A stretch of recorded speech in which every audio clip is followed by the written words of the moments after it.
আমি তাকে ভালোবেসেছি তার সৌন্দর্য দেখিনি। সে যেমনই হোক, আমি তার থেকে সুন্দর কাউকে চাইনি। তার মুখ থেকে ভালোবাসার কথা শোনাটা ছিল আমার জীবনের শ্রেষ্ঠ উপহার।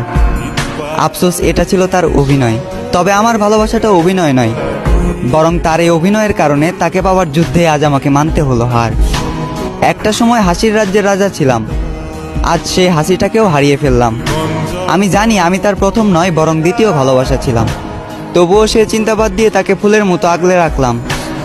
আফসোস, সে ফুলের কাঁটাতেই আমার জীবন গেল, যে ফুলটা একটা সময় আমাকেও ভালোবাসার কথা বলেছিল। খারাপ তো তখনই লাগলো যখন দেখলাম চোখের সামনে অতি আপন মানুষটা হয়ে গেল পর। চোখ দিয়ে ঝরল বৃষ্টি, বুক দিয়ে বয়ে গেল কালবৈশাখী ঝড়।